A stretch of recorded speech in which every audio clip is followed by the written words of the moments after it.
నమస్తే తెలుగు న్యూస్ కి స్వాగతం. నేను రూపానాథళ్ళ. అంబటి రాయుడు పెద్దగా పరిచయం అక్కర్లేని పేరు.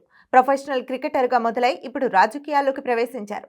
క్రికెటర్ గా అసమాన ప్రతిభ ఉన్నప్పటికీ స్థిరత్వం లేకపోవడం, దూకుడు, తొందరపాటు నిర్ణయాల కారణంగా అంబటి రాయుడు క్రికెట్ కెరీర్ తొందరగా ముగిసిపోయింది.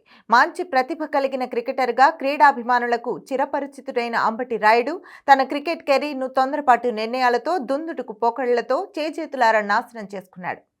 అంతర్జాతీయ క్రికెట్లోకి ప్రవేశించడానికి వేచి చూసినంత కాలం పట్టలేదు ఆ క్రికెటర్ కెరీర్ ముగింపు పలకడానికి.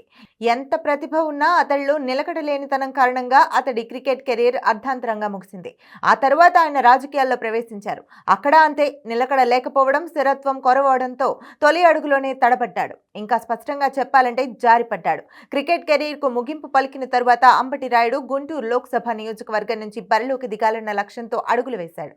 నియోజకవర్గంలో కొంతకాలం చురుగ్గా పర్యటించి ఒకంత ఫాలోయింగ్ కూడా సంపాదించుకున్నాడు. గుంటూరు లోక్సభ నియోజకవర్గం నుంచి బరిలోకి దిగాలన్న లక్ష్యంతో ఆయన వైసీపీ తీర్థం పుచ్చుకున్నాడు. ఒకప్పటి ముఖ్యమంత్రి వైఎస్ జగన్ రెడ్డి సమక్షంలో ఆయన వైసీపీ గూటికి చేరారు. గుంటూరు లోక్సభ స్థానం హామీతో ఆయన వైసీపీ గూటికి చేరారని, అయితే చేరిన రోజుల వ్యవధిలోనే అక్కడి నుంచి పోటీకి అవకాశం లేదని గ్రహించి క్షణం ఆలోచించకుండా వైసీపీకి గుడ్ బై చెప్పి బయటకు వచ్చేశారు. ఆ పార్టీకి రాజీనామా చేశారు. అయితే ఆ వెంటనే తాను విదేశాలలో క్రికెట్ టోర్నీలో పాల్గొనాల్సి ఉన్నందున రాజకీయాల నుంచి చిన్న విరామం తీసుకున్నానని ప్రకటించారు. ఇది జరిగిన కొన్ని రోజులకే వైసీపీ సామాజిక మాధ్యమంలో అంబటి రాయుడు తాడేపల్లిగూడెంలో జరిగిన వైసీపీ సభలో పాల్గొన్న కొన్ని ఫోటోలను విడుదల చేసింది. ఇది జరిగిన వారం రోజుల వ్యవధిలోనే జనసేన అధినేత పవన్ కళ్యాణ్ తో భేటీ అయ్యారు.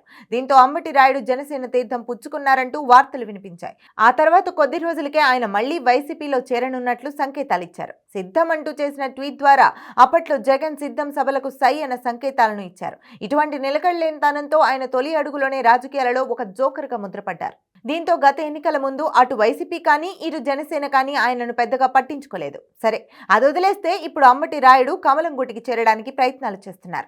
నేడో రేపో ఆయన బీజేపీ తీర్థం పుచ్చుకుంటారన్న ప్రచారం జరుగుతోంది. ఈ విషయంలో అంబటి రాయుడు నుంచి ఎటువంటి ప్రకటన లేకపోయినప్పటికీ విశాఖలో జరిగిన ఏపీవీపీ సభలో అంబటి రాయుడు పాల్గొన్నారు.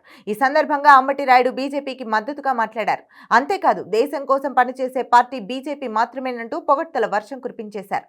దీంతో ఆయన కమలం గుడికి చేరడం ఖాయమన్న ప్రచారం జోరందుకుంది. ఏది ఏమైనా మరోసారి అంబటి రాయుడు పొలిటికల్ ఎరీనాలో కనిపించడంతో గతంలో ఆయన పిల్లి మొగ్గలు, కుప్పిగంతులపై నెటిజన్లు ఓ రేంజ్ లో ట్రోల్ చేస్తున్నారు.